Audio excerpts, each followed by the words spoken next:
안녕하세요. 오늘 저희 딥다이브에서는요, 정말 흥미로운 질문을 던지는 자료를 좀 보려고 합니다.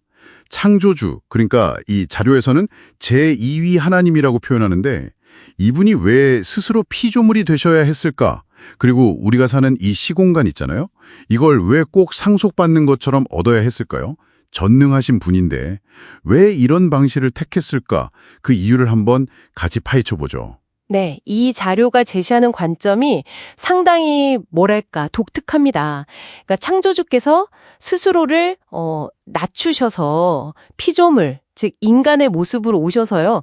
이 시공간에 대한 정당한 소유권, 또 통치권, 그리고 나중에는 심판권까지 이걸 상속받으셨다는 거예요. 단순히 구원 문제를 넘어서 죄를 아예 없애고 창조 자체를 완성하시려는 필연적인 과정이었다. 이렇게 설명을 해요. 상속이라는 단어가 핵심이네요, 그럼. 자, 그럼 오늘의 미션은 이 상속이라는 방식이 도대체 왜 필요했는지, 그리고 이 관점이 당신과 이 세계에 어떤 의미를 던지는지 그걸 이해하는 겁니다. 근데 딱 듣고 궁금한 게 왜 굳이 상속을 받아야 하죠? 그냥 창조주시니까 권리를 행사하면 되는 거 아닌가요? 네, 좋은 질문이신데요. 이 자료의 논리는 이렇습니다. 하나님께서 직접 모든 걸 다스리시기보다 당신의 권위와 임재를 상징하는 하나님의 이름을 이 시공간에 두셨다는 거예요. 예를 들면 왕이 자기 도장을 딱 찍어서 권위를 위임하는 것처럼요. 그래서 이 이름의 정당한 상속자가 되는 것, 그게 바로 시공간 전체의 통치권을 합법적으로 얻는 길이다. 이렇게 주장을 하는 거죠. 그러니까 하나님의 이름이 시공간 통치의 열쇠 같은 거군요. 일종의 권위의 상징. 그럼 그 열쇠, 그 이름을 누가 상속받을 자격이 있을까요? 아무나 가질 수는 없을 텐데요. 바로 그겁니다. 이 자료에 따르면요. 오직 죄가 아예 없으신 하나님만이 근본적으로는 그 이름을 소유하실 자격이 있는 거죠. 근데 문제는 이 상속이 시공간이라는 피조된 질서 안에서 이루어져야 한다는 점이에요. 이게 중요해요. 그래서 제2위 하나님, 즉 창조의 주체께서 스스로 죄 없는 완벽한 피조물, 이 자료에선 이제 첫 아담과 대비되는 마지막 아담, 즉 예수님으로 설명하는데요. 그분이 되셔야만 했던 겁니다. 어떻게 보면 스스로 만드신 시스템의 규칙을 스스로 따르신 거죠. 와, 스스로 만든 규칙을 따르기 위해 피조물이 되셨다. 정말 대담한 발상인데요.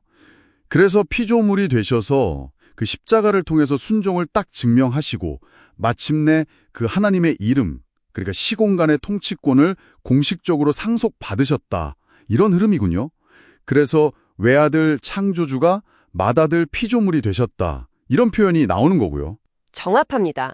외아들은 그분의 본질, 창조주로서의 신성을 뜻하고요. 맏아들은 피조물의 대표, 첫 열매로서의 역할을 말하는 거죠. 이렇게 맏아들이 되심으로써 다른 피조물들, 그러니까 이 관점에서는 당신을 포함한 우리 모두를 일종의 동생들로 삼아서 하나님의 형상으로 이끌고 그 상속에 함께 참여할 길을 여셨다는 의미예요. 자료에서는 이걸 천년왕국 같은 용어로 표현하기도 하고요. 근데 중요한 점은 피조물이 되셨어도 그분의 신성 자체는 변하지 않았다는 걸 강조한다는 겁니다. 그렇군요. 그럼 이 상속의 최종 결과는 뭔가요? 시공간을 상속받으신 다음에는요? 네, 이 자료에 따르면 상속자가 되신 주 예수님께서 이제 시공간의 최종적인 통치와 심판을 완성하신다는 겁니다. 하나님의 그 사랑의 법에 순종하는 이들은 영원한 생명을 얻게 되고요. 끝까지 거역하는 이들, 그리고 죄 자체는 불못이라고 불리는 상태에서 완전히 소멸된다고 해요. 그래서 창조 세계가 온전히 정화되고 완성된다. 이렇게 설명합니다. 그리고 피조물이 되셨던 그분께 모든 피조물이 경배하는 것이 당연하다. 이런 점도 명시하고 있고요.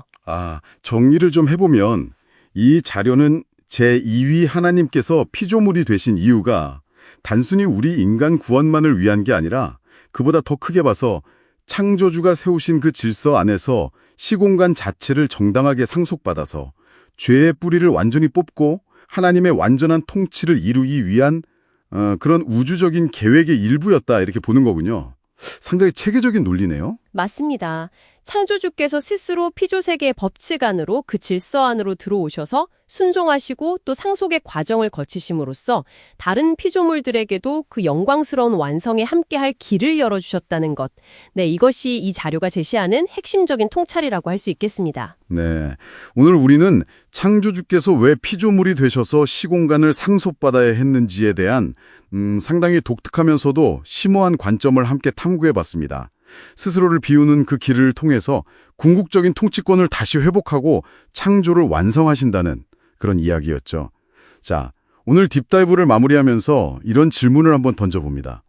만약 이 자료의 관점처럼 이 우주의 완전한 회복을 위해서 창조주 스스로가 피조물의 시련과 경험 속으로 그 안으로 꼭 들어오셔야만 했다면 이것은 창조세계와 그 창조주의 관계 그리고 어쩌면 당신의 존재의 의미에 대해서 무엇을 좀 새롭게 이야기해주고 있는 걸까요? 한 번쯤 생각해 보실 만한 질문인 것 같습니다.